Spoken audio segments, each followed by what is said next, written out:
everyone, welcome back to Relax with Animal Facts. I am Steph Wolf, and today I am going to be learning with you about our furry, scaly, or possibly even slimy friends. And in today's case, it is definitely going to be a friend of the furry variety because we are covering the oh-so-wonderful Kinkajou. Now, this is, of course, a very, very special listener episode dedicated to Jillian and her team that work down at the zoo. I'm, of course, not sure which one, but regardless, thank you guys so much for listening. I hope all is well with you guys at the zoo. And this podcast episode, of course, would not be possible without your recommendations, and it wouldn't be possible without your listenership each and every week. So thank you guys so much for that. I just wanted to share something funny. I got an email from one of you guys that are from Australia, and I was just waiting for when maybe an Australian would reach out and let me know how I'm pronouncing something wrong or incorrectly about one of their amazing native animals. This one in particular was the koala, which is how I pronounce it. But I was told there's a more right way to say it, and there's an R in there somewhere, like koala or something like that.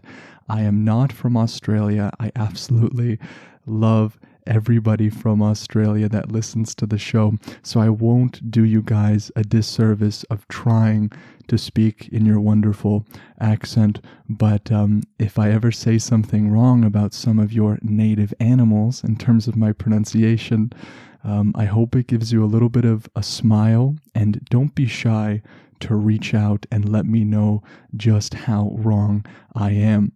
If you want to learn about a particular animal, you can always write into the show through Instagram at Relax with Animal Facts, or you can send an email to relaxwithanimalfacts@gmail.com.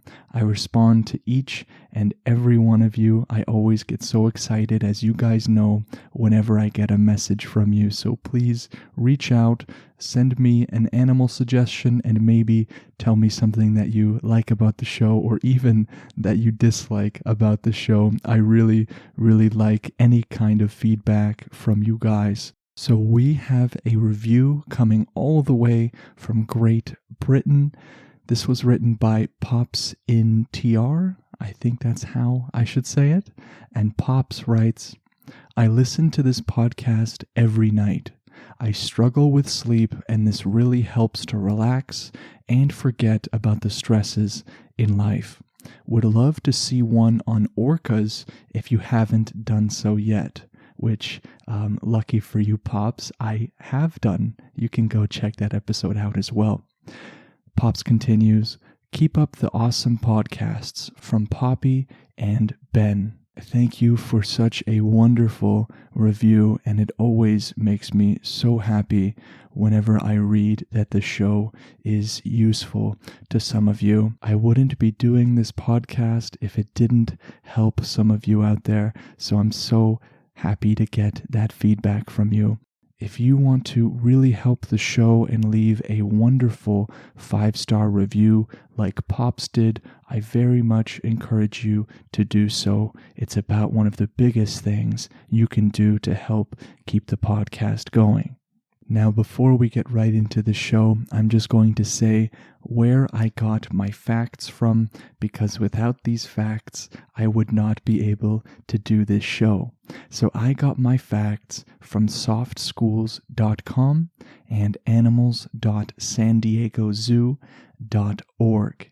If you want to learn more about this animal, and I'm sure many more, you can go and visit the links that I will leave in the show notes.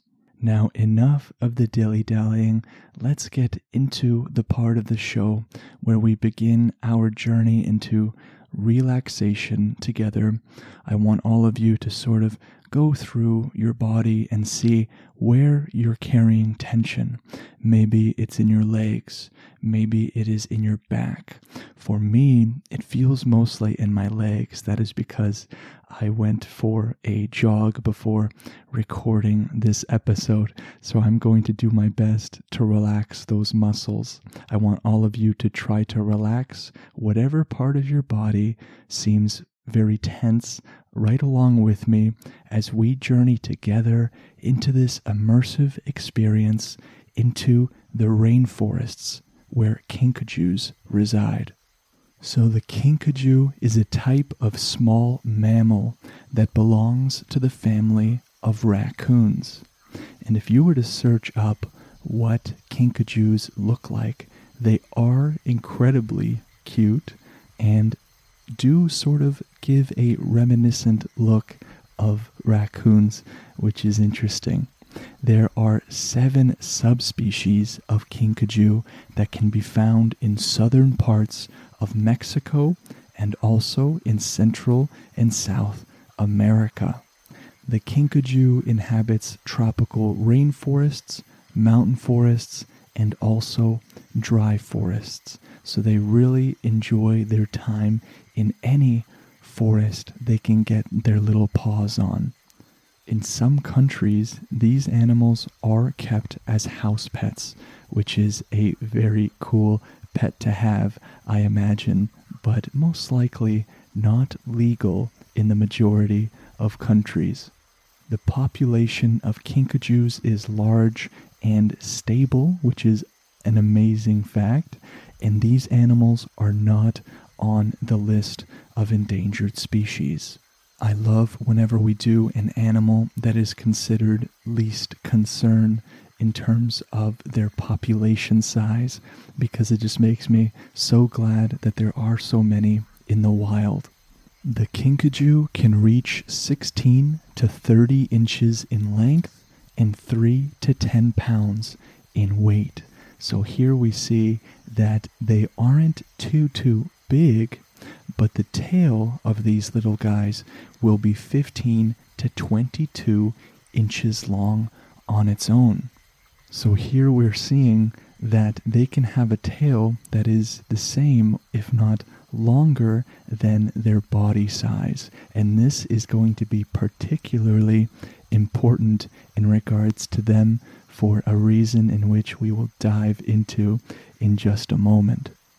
The kinkajou has woolly fur that consists of a golden outer coat and a gray undercoat.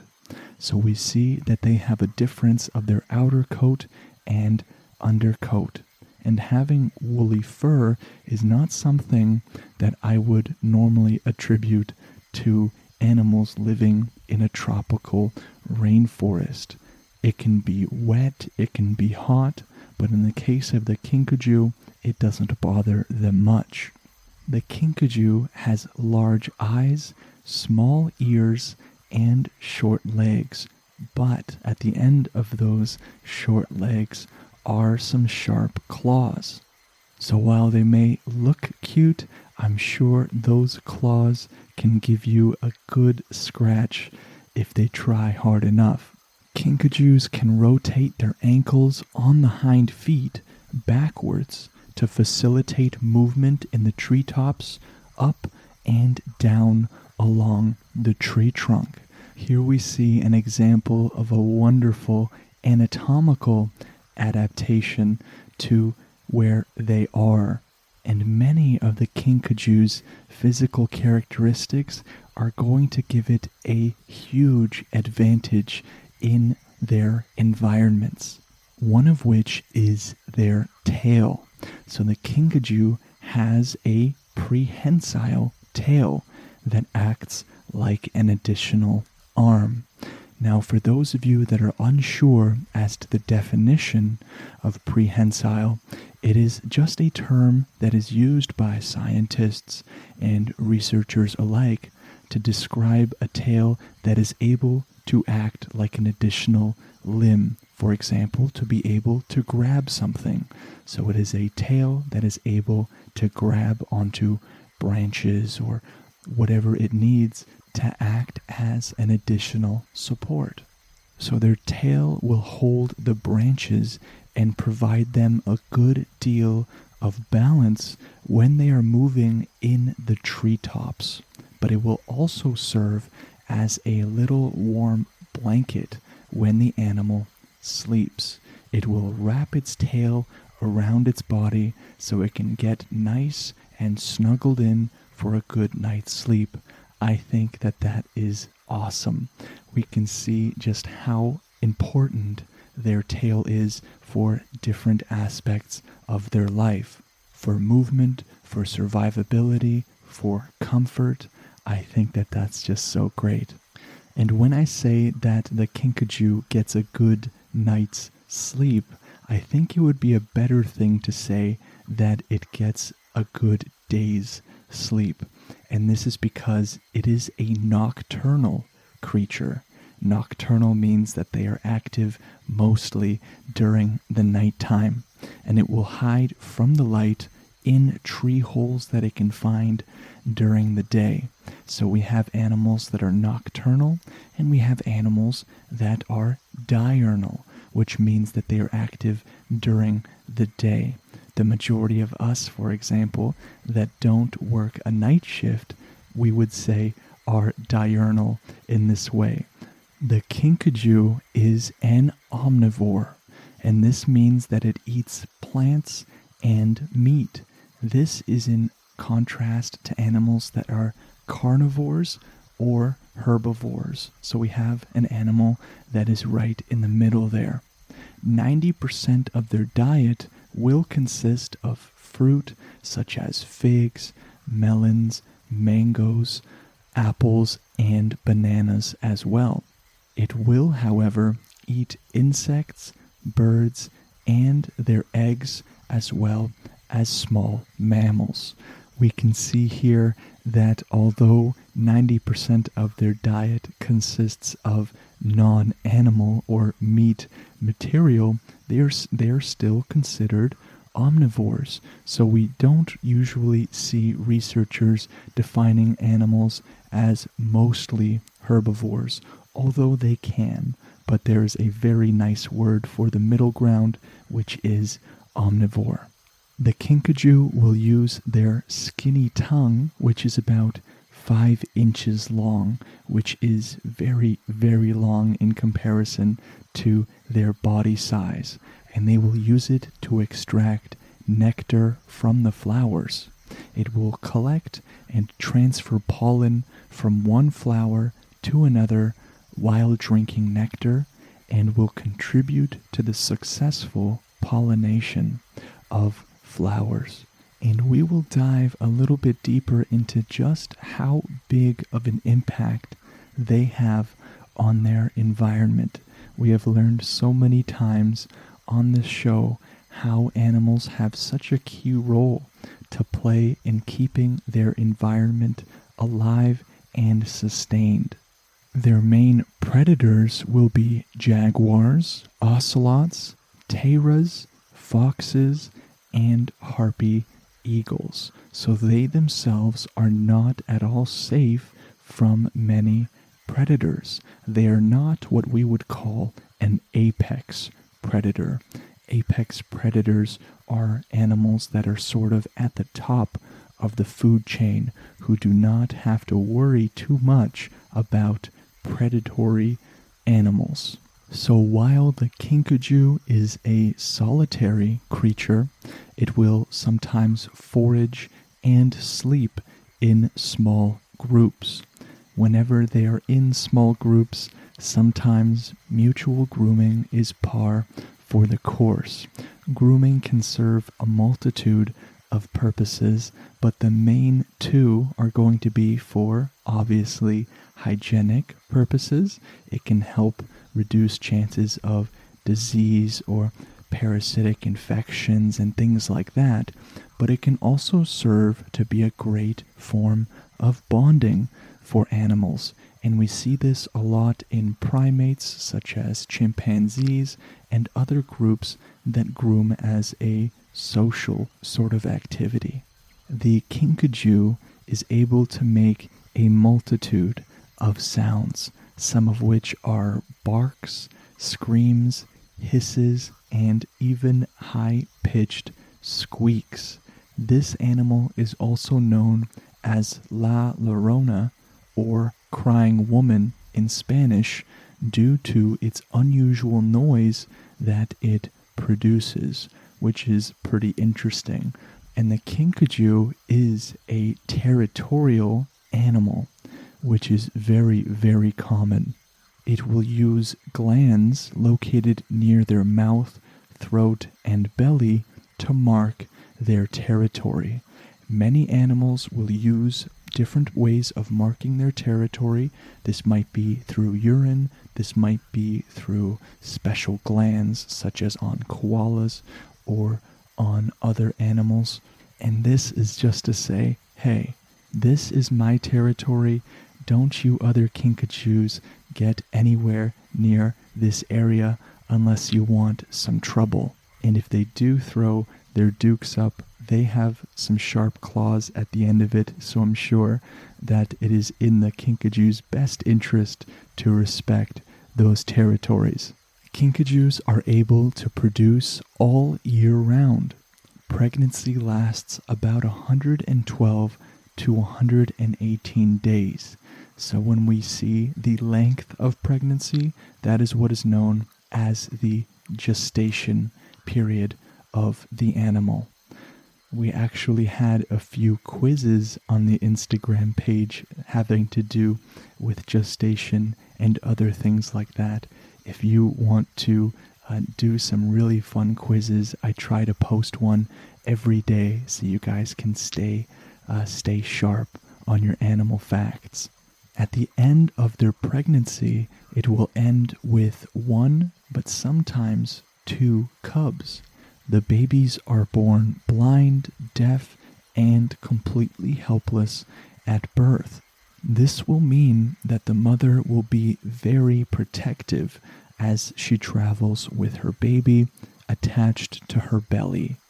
In terms of the Kinkajou's sexual maturity, we have a decent difference between the males and the females. When we refer to an animal's sexual maturity, we are referring to when they are biologically able to reproduce and have their own offspring. For males, it is going to be 18 months, and for females, it is going to be 30 months. So we see a 12-month difference, which means about a year difference between the genders. And Kinkajous can survive from about 20 to 25 years in captivity, and I am sure that in the wild it will be a little bit less than that. We have seen time and time again on the show animals in captivity living for a significantly longer amount of time because of the controlled environments and medicines and things like that that are often administered by the owners. Kinkajous are deliberate in their every movement, carefully placing all their legs and their tail as well, which will act as a fifth leg for the best balance possible. So they will rotate their hind ankles, as we learned about before, and they will be able to climb down that tree head first. This is going to be important when it comes to escaping from other tree climbing predators such as jaguars or ocelots. They will oftentimes hide themselves just before dawn, which is a magical hour for predation from harpy eagles and other similar predators. And if they're not well concealed by this time, a predator might be able to surprise them in their little tree hole. We have to remember and keep in mind just how amazingly adapted many of these predators are. The harpy eagle, for example, has an extraordinary eyesight and will be able to pick up on the Kinkajou's laziness if it doesn't hide itself properly. We learned earlier about the density and the wooliness of the Kinkajou's fur, and it is going to give them protection from bee stings. This is super important because where they are going to be going for food, most likely bees are going to be there too. This is something that I sort of wish I had. Many times in my life, I have been stung by bees and wasps in the worst possible places and at the worst possible times. If you guys want to hear about my embarrassing bee stories and wasp stories, you can let me know by sending me an email or a message. I'm not going to divulge into that now unless I know you guys actually want to hear it. So they have very dexterous paws, and it will help them to manipulate food. Dexterity in the hands is something that we as human beings can sometimes take for granted. We can manipulate so many things in so many different ways with our hands, like opening cans or different sorts of things like that. But many animals don't have this luxury. And now for the final fact of the episode, which is the name. Where does the name come from? Well, the common name Kinkajou comes from a word that means honey bear, as Kinkajous will raid beehives for the sweet golden liquid. As you might have guessed, the Kinkajou has quite a sweet tooth. So here we see especially why it is important for them to have such dense and woolly fur. What an amazing animal. I so enjoyed learning about them, and I love that they have a sweet tooth for honey because I am a big, big fan of honey, and is particularly why bees are so important and also a great candidate for a podcast episode. But regardless, thank you so much for listening to this episode. It was a very, very fun one, and I sure learned a lot, and I hope you did too, or at least learned a little bit before drifting off to sleep. If you want to rock some Relax with Animal Facts merch, I worked hard all weekend to make some new designs for shirts and bottles, sweaters and stickers and everything that I could think of, and I have to say that they look great. I ordered some for myself, so if you want to go and shop and rock some merch while supporting the show, you can go to relaxwithanimalfacts.com and go to store where you can shop. If you want to send me fan mail, you can go on Instagram at relaxwithanimalfacts, and there is the P.O. Box number there in the profile. If you do not have Instagram, you're always welcome to send an email, and I will let you know the details of where you can send your wonderful drawings or letters or whatever you would like to send. I look forward to seeing you in the next podcast episode with the next animal. Take care.